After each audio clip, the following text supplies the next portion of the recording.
Part 1. The Hidden Fire Inside.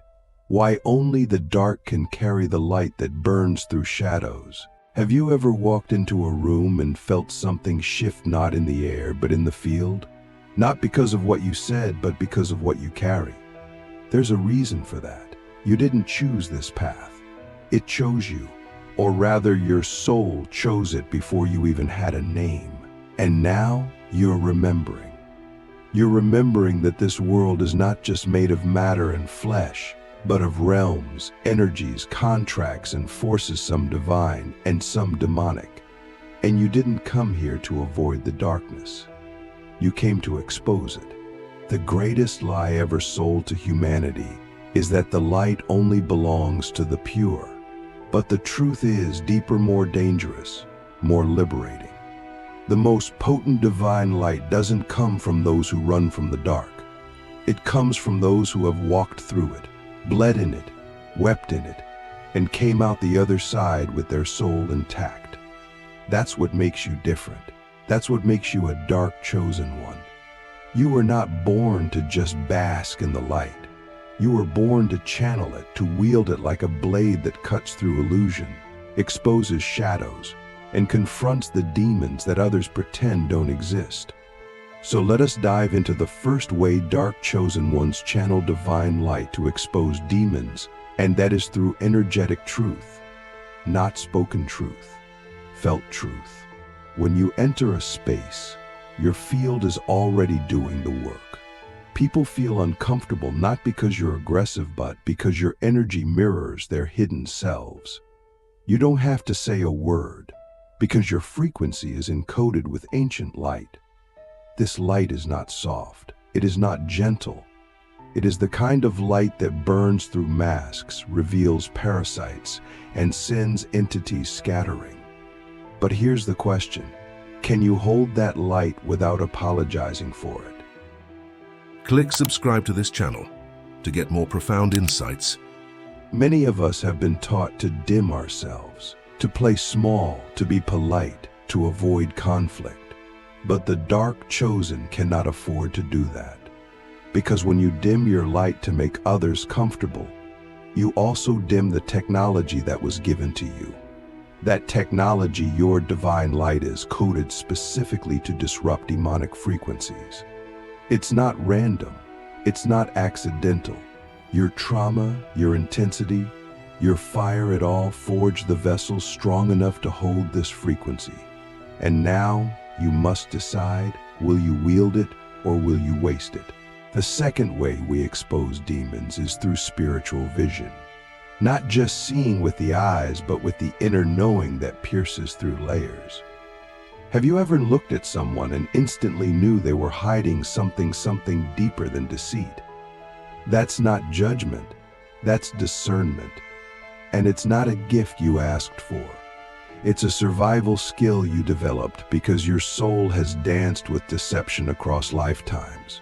You see through the illusion not because you're better, but because you remember. You remember what it felt like to be deceived by charm, by beauty, by light that was only surface deep. And now your vision is your weapon. But vision alone is not enough. Which brings us to the third way. Language. The words we speak are spells, and for the dark chosen, our words carry weight. Have you noticed how people react to your voice? How a simple sentence from you can silence a room, shift a mood, or trigger someone's shadow? That's not manipulation, that's activation. Your voice carries codes. When you speak from alignment, from soul, not ego, you are not just sharing thoughts. You are transmitting divine light, and that light travels through your words to expose whatever is false, hidden, or parasitic in the field. But here's the responsibility. Your words must be clean, not perfect but aligned, because if you speak from unhealed wounds, you distort the light, and distorted light can be just as harmful as shadow. That is why your healing is not just personal, it is sacred. Every time you alchemize pain into presence, every time you transmute shame into wisdom, you refine your channel. And a refined channel is like a sword of divine fire. It doesn't just cut through lies. It reveals the truth beneath them. Now, let's talk about the fourth way: our relationship with solitude. The dark chosen are often isolated, not because we are unloved, but because we are being prepared. Solitude is the furnace where divine light is forged. It's where distractions are stripped away and the soul is forced to confront itself. In that silence, demons come. Not just external ones, but the inner ones. The ones we inherited, the ones we created. And in solitude, we don't just face them, we learn from them. Because every demon carries a message, every shadow carries a key. And the dark chosen are not afraid to look them in the eye and ask, "What are you here to teach me?" This is not easy. It requires emotional mastery. It requires the willingness to feel what others avoid, to sit in the fire without trying to escape it. But when we do, when we stay, we become something rare. We become vessels of clarity. And clarity is a form of divine light that no demon can stand in the presence of. Not because it is loud, but because it is undeniable. When you are clear, you can walk into any room and the energy shifts. You don't have to defend yourself. You don't have to explain. You simply are. And in that presence, illusions collapse. So ask yourself, are you avoiding solitude or are you using it? Are you numbing the silence or are you listening for the codes hidden inside it? Because the more we listen, the more we begin to remember the fifth way we channel divine light: through our presence alone. This is the highest form of spiritual authority. It is the moment where you no longer need to prove, push, or persuade. You walk, and the path shifts. You breathe, and the atmosphere realigns. You are not here to fix people. You are here to become so aligned that everything unaligned either transforms or leaves. Presence is a frequency. It's not about what you say, or even what you do. It's about the state of being you hold. And when that state is grounded in truth, in soul, in divine clarity, the demonic cannot hide. It flees, it panics, it lashes out. That's why the attacks increase when you step into your power. That's why people project. That's why energy gets strange, because your presence is exposing what they've buried. And in that moment, you must choose. Do you shrink for their comfort, or do you stand in your truth as a lighthouse in the storm? The sixth way we channel this divine light is through shadow alchemy. We don't run from the parts of ourselves that are messy, primal, or raw. We embrace them. We integrate them. We redeem them. Because what you reject becomes weaponized against you, but what you integrate becomes your ally. When you own your darkness, no demon can use it to control you. You become sovereign. And sovereignty is the final form of divine light. It is not the light that blinds. It is the light that grounds, that liberates, that illuminates without judgment. This is why the dark chosen are feared. Not because we are evil, but because we are whole. We carry light that has passed through shadow. Light that is not naive. Light that knows what it's up against and chooses to shine anyway. That is the kind of light demons cannot mimic. It is the kind of light that exposes them instantly. And that is why they come for us. Not to destroy us, but to test if we are ready to remember what we are. So now I ask you the question that only you can answer. Are you ready to stop fearing your power? Are you ready to stop hiding your light under the label of too intense, too emotional, too much? Because what if your too much is the exact frequency this world needs to awaken? What if your divine fire is not a flaw but a flame forged to reveal what others are too asleep to see? You were never meant to blend in. You were meant to burn, not with destruction but with conscious clarity. You were meant to channel the divine into the darkest corners of this world and reveal what has been hidden for centuries. That is the work of the dark chosen. That is the path we walk not with fear, but with fire in our veins and truth in our bones. And this is just the beginning. Part 2. The fire that reveals unlocking the inner codes that demons cannot withstand. There comes a point on this path when we begin to realize that light is not what we once thought it was. It's not comfort. It's not safety. It's not the warm glow that makes people feel good. True divine light, the kind that the dark chosen carry, is disruptive. It's confrontational. It's raw truth wrapped in soul fire. And when we begin to wield it consciously, the world around us reacts. Not always with gratitude, sometimes with fury. Because we are no longer just living, we are unmasking everything false around us. And nothing fears that more than the demonic. When we think of demons, we often imagine monstrous beings from religious stories. But the truth is far more subtle and far more dangerous. Demons are frequencies, parasites, contracts, programs that exist in the collective and individual unconscious. They latch on to lies, scarcity, shame, unprocessed trauma, and we, as dark chosen vessels, are encoded to reveal them. Not just through battle, but through presence, vibration, alignment, and unrelenting clarity. The divine light we carry isn't just a glow, it's an activation code that forces the truth to the surface. This is why so many of us experience resistance when we try to speak truth. People cut us off. They misinterpret us. They label us as too intense, too deep, too aggressive. But what's really happening is this: our words, our energy, our very existence is triggering the demons they've made peace with. And this is where we must be wise. This is where we must stay grounded, because the light we carry is not meant to shame, it's meant to liberate. But liberation is painful when you've been living under illusion. Let me ask you something that very few dare to ask. What demons have become part of your identity? What wounds have you protected because they've become familiar? Because here's the paradox: before we can expose demons in others, we must first evict them from ourselves. You cannot channel divine light through a vessel still bound by contracts of fear, guilt, or repression.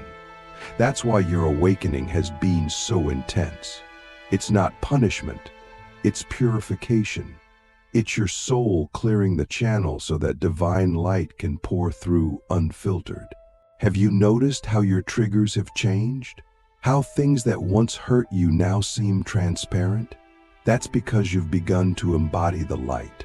And light doesn't react, it sees, it observes, it understands. The more you step into this seeing, the more the demonic around you gets exposed, not because you're attacking it, but because it can't hide in your frequency.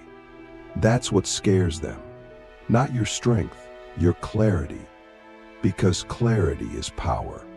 It cannot be manipulated. And demons thrive in confusion. This is why our dreams become more vivid, our relationships more intense, our solitude more sacred.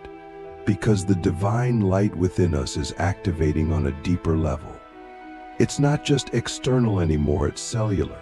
It's rewiring our nervous systems, our intuition, our very breath. And every demon that once fed on our old patterns begins to feel the starvation. That's when they fight hardest. That's when they send distractions, drama, emotional bait. Because they know their time is short. But only if we remain sovereign. Sovereignty is not about control. It's about alignment. And alignment is the natural state of divine light. When we are aligned, we become conduits. We stop reacting to demons, we start transmuting them. Not through force, but through frequency. Have you ever been in a situation where someone was projecting rage and you stayed calm, but your calm broke them open? That's light in action. It's not passive. It's not weak. It's surgical. And the dark chosen carry that blade in their energy. One of the most advanced ways we channel divine light is through non-reaction. This is not apathy, it's mastery. When you no longer take the bait of chaos, you remove the food source of demonic programs. You become a still point in a storm. Have you noticed how your silence can be louder than someone else's screams? That's because your soul has become a mirror, and mirrors don't lie, they reflect. And reflection is terrifying for those hiding in shadow. But here's the challenge. Can you hold your light even when it costs you connection? Can you speak your truth even when you know it will trigger the ones you love? Because the divine light within us is not polite. It doesn't care about ego. It doesn't care about reputation. It cares about liberation. And sometimes, to liberate others, we must first disappoint their illusions. That's why this path is lonely. That's why you've been misunderstood. Because you were never meant to be accepted by the false. You were meant to dismantle it. Let's talk about the inner technology we carry, the codes of remembrance. These codes are not taught. They are activated through pain, through dreams, through initiations that feel like death. And once they're active, we begin to see through time. We sense the contracts people carry. We feel the unspoken agreements in a room. We know when something is off, not because of logic, but because our soul whispers it. And when we trust that whisper, we expose what others cannot see. This is not paranoia. This is perception. And perception is the foundation of spiritual warfare, because you cannot fight what you cannot name. You cannot name what you cannot feel. And you cannot feel if you are numb, distracted, or addicted to comfort. That's why the divine light within us often comes alive in discomfort, because pressure activates power, and you were built for pressure. That's why the demons came for you. They saw your potential before you did. So now we must ask the question that separates the wounded from the awakened. What are you willing to lose in order to live in full alignment? What comforts, what relationships, what identities? Because the divine light you carry is not here to coexist with the old version of you. It's here to replace it, to burn it down, to rebuild you in the image of your highest self. And anything you try to hold on to that doesn't match that frequency will be taken, not as punishment, but as sacrifice. When you begin to walk with this level of awareness, you no longer fear demons. You understand them. You see their patterns. You feel their hunger. And you don't feed it. You don't fight it. You transmute it. That is the power of the dark chosen. Not to destroy, but to transform. Not to battle shadows endlessly, but to shine so brightly that shadows have nowhere left to hide. And in that moment, when the shadows scatter, when the masks fall, when the truth rises like smoke from the ashes of illusion, you will feel something you've never felt before. Part 3. The warrior's light owning the final form of divine fire. There comes a moment on this path when everything changes, not outside, but within. You stop asking shallow questions like, why is this happening to me? And begin to ask the deeper ones. What is waking up in me that makes the dark so restless? That shift in awareness is not just a new perspective. It is the beginning of your ascension into mastery. The divine light within you is no longer a concept. It becomes a force, a flame burning behind your eyes, speaking in your breath, guiding your movements like an ancient presence finally returned to its rightful place. At this level, you are no longer a seeker, you are a carrier, a walking portal, a frequency that reality itself must respond to. The final and most powerful way we, the dark chosen, channel divine light to expose demons is through full embodiment. This is not about mimicry, not about reciting truths or wearing spiritual identities like costumes. Embodiment means becoming the frequency. It means your presence alone is a transmitter of truth. You don't have to say anything, your being is enough. When you are fully embodied, demons can no longer deceive you, not because you're fighting them, but because your light makes their disguise impossible. This kind of embodiment is earned, not handed out.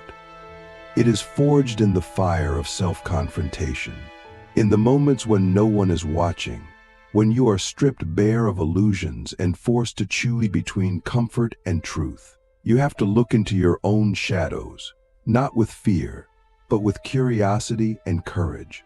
You have to ask yourself, what am I still protecting that is keeping me small? Because every unhealed wound becomes a door for interference. And to embody divine light, you must close those doors one by one, not by force, but by full-hearted awareness and radical love. As you embody this level of light, the world around you will begin to respond differently. Some people will be magnetically drawn to you, sensing something they cannot name but deeply crave. Others will lash out, shrink away, or try to project their unresolved shadows onto you. This is not because you are doing something wrong, it is because your energy is now a mirror that reflects truth. And truth, when it touches a sleeping soul, can feel like fire. Your job is not to make it more comfortable. Your job is to remain the flame, steady and sovereign. You must understand that divine light, when fully embodied, exposes not only the demons around you, but the structures they hide within. These structures can be people, belief systems, contracts, or entire institutions built on fear, shame, and control. Your light will not just disrupt individuals, it will begin to dismantle systems. And this is why your journey has been so painful. Because the universe has been preparing you not to simply heal yourself, but to become an agent of energetic justice. That justice doesn't always look like righteousness. Often it looks like clarity so unshakable it collapses deception by presence alone. Think about the way certain people react when you walk into a room. You've likely seen it, the sudden discomfort, the nervous laughter, the projection. That's not a personality conflict. That's energetic exposure. Your field is tuned to a frequency of remembrance, and anything that is false, parasitic, or in hiding is forced into view. Most people don't even know why they react to you the way they do. But their shadows do. Their demons do. And deep down, so do you. This is why your life accelerates the moment you stop running from your power. Everything speeds up, synchronicities, dreams, endings, beginnings, all collapsing into each other like waves. Because your soul has decided it's time. Time to stop playing small. Time to stop fearing your fire. Time to stop delaying the mission you agreed to before birth. And in that decision, your embodiment shifts from passive to sovereign. Sovereignty is the final form of divine light. It is not loud. It does not need to announce itself. It simply is. And in that isness, there is a power that no demon, no lie, no illusion can stand in the face of.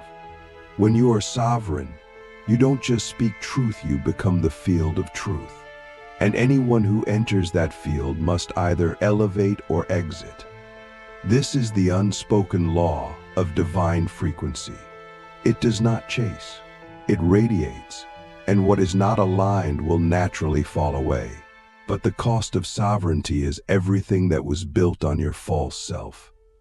It will cost you certain relationships, versions of success, and identities that once felt safe. The divine light does not allow you to hold on to both your power and your pretense. One must go. And the more you cling to what no longer serves, the more painful the embodiment becomes. That pain is not punishment, it is pressure. Pressure to evolve, pressure to remember. Ask yourself this. What are you still trying to hold on to that is weighing down your wings? What narratives still feed the demons around you? What parts of you are still afraid that your light will destroy what you love? Because here is the truth, the divine light does not destroy what is real. It only burns away what is false. If it is love, it will remain. If it is illusion, it will fall. And you must be willing to let it fall. This is the true initiation. Not through rituals, but through surrender. Not through titles, but through truth lived in every breath. You become the temple. You become the flame. You become the line between the seen and unseen, the guardian of the threshold between dimensions. And in that sacred place, you are no longer haunted by demons. You command them, not through ego, but through remembrance, through presence. The final realization is this: you were never meant to destroy darkness. You were meant to integrate the light that makes darkness irrelevant. You don't need to fight the shadows. You need only become so aligned, so clear, so sovereign that nothing can feed on you anymore.